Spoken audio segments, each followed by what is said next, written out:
Hi friends, today we will discuss about the open circuit characteristics of a DC generator. So let us consider a separately excited DC generator.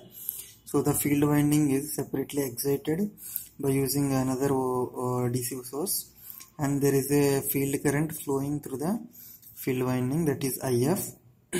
We can vary the current flowing through the field current by using some rheostat.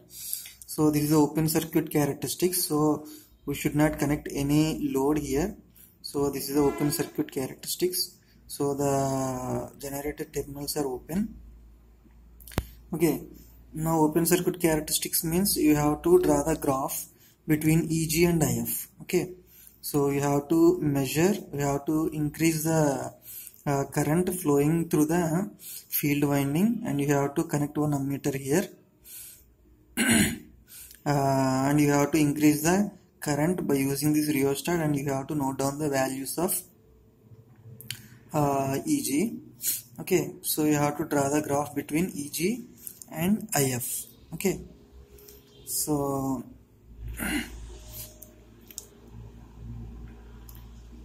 if you draw the graph, so that is like this. So this is IF. Okay, so at a constant speed, okay, at a constant speed we have a formula. So EG is equal to 5Zn by 60 into P by A. So in this everything is constant except Z is the number of conductors, P is the number of poles, A is the number of parallel paths, and EG is equal to, so all these are constants K, and it depends on phi and N. Okay, so for the constant speed, okay, for the constant speed, EG depends on flux. Okay, K is a constant. Okay, if you take a speed as constant, EG depends on flux. Flux depends on current, right? If IF is more, flux is more. So for a constant speed, you have to draw these characteristics, okay, between EG and IF. Okay. So initially without any field current, for the zero field current, okay, for the zero field current, okay, so you have to keep one switch here actually. Okay, you have to keep one switch here. So before closing the switch, okay, before closing the switch also, this is a generator, right? So you have to drive this by using prime mover. Okay, so before closing the switch also it will show some voltage. It will show some voltage. Okay, that is called residual voltage. That means at zero field current, it shows some voltage. That is residual voltage. That residual voltage comes because of the residual flux. Okay, so residual flux means, so it has already existing in the poles of the DC generator, DC machine. Okay, so because the poles has a property of keeping some flux inside the poles. Okay, so that is called retentivity property of the magnetic materials. Okay, so it has some flux. Okay, so that is called residual flux, that is very small. Okay, because of that flux, so if you rotate, so it will automatically generate some voltage that is nearly 2 to 6 volts. That is called residual voltage. Okay, so this much amount of residual voltage will be present even before closing the switch. Okay, after closing the switch, so there is a flow of current. Okay, there is a flow of current. So now if you increase the current, so the voltage will increase. So the graph will be like this. Okay, the graph will be like this. Initially there is some voltage and it will increase like this. This is a linear portion. If you increase the current, so the EG will also increase, and after some time, okay, so after some time, so even if you increase the current, the voltage will not increase. Okay, because of the saturation in the poles, so the flux remains constant because of the saturation. Okay, so it will not rise linearly, so it will bend and it will come like this. Okay, So this bend is because of the saturation of the poles. So the point where it bends is knee point. Okay, so let us make it D as a knee point. Okay, so let it be O and let it be A. So this is the open circuit characteristics of a DC generator. Okay, when you consider this is a separately excited. So when you consider self-excited, okay, so when you consider self-excited, now I will draw the self-excited. Self-excited means, so the field winding is connected to the armature itself in parallel. Okay, so this is the open circuit. Okay, so it will generate EG. Okay, and you have to adjust by using a rheostat. Okay, so this is the diagram. So initially here also there will be some residual flux. Okay, you have to keep one switch here. Okay, so so the curve is like this only. Okay, now what I want to tell is, so it has, this is a field winding, so it has some resistance RF. Okay, so according to Ohm's law, the resistance curve is a straight line passing through origin. Okay, so similarly, so for this field resistance, you have to draw resistance line. It will be like this. So the curve will be like this. Okay, so this is the field resistance line, RSH line. Okay, you understand? This is the field resistance line, RSH line. Okay, so here you observe here initially there is a some voltage, residual voltage.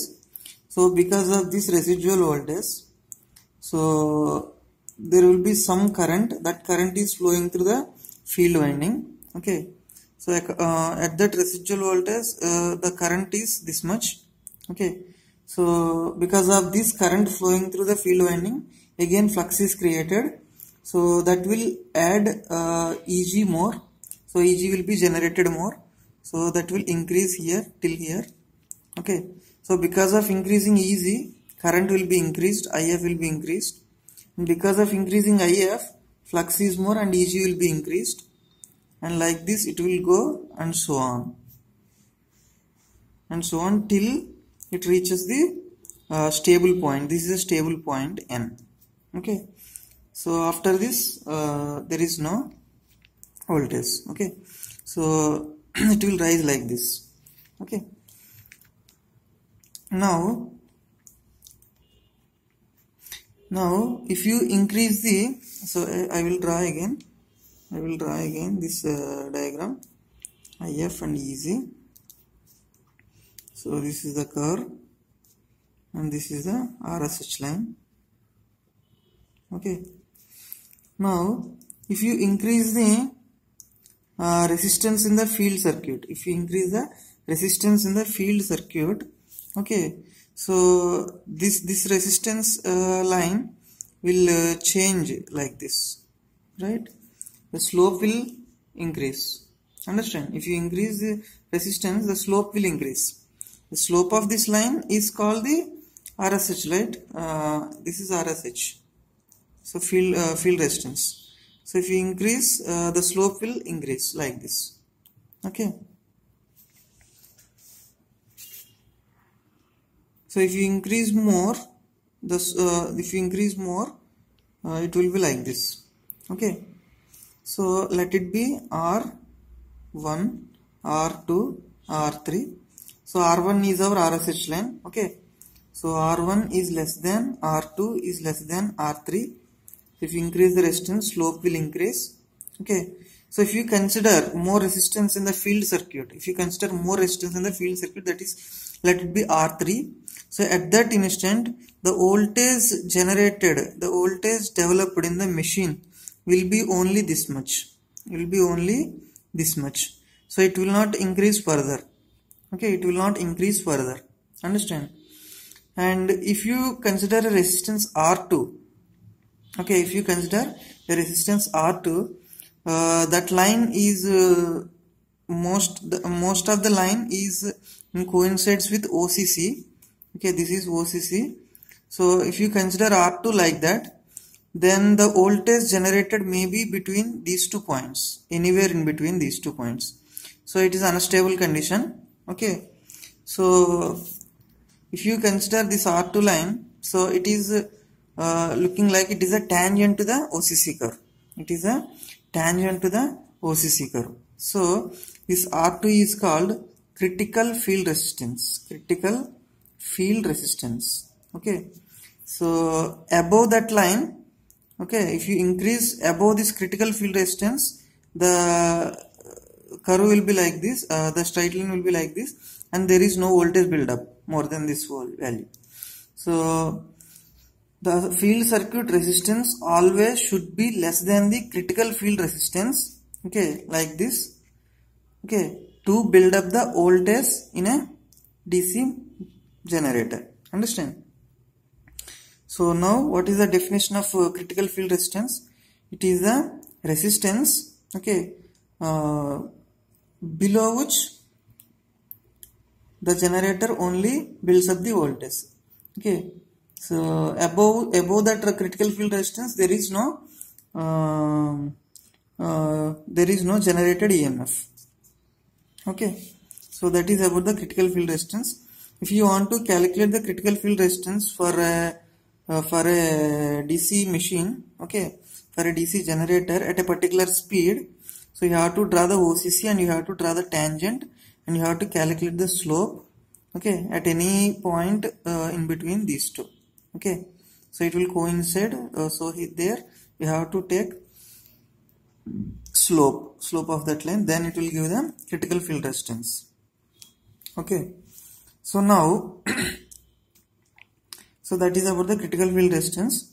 And next we have to decrease the speed. Okay, we have to decrease the speed and we have to draw the OCC. So this OCC is drawn at particular speed. Okay, so we have already seen this equation.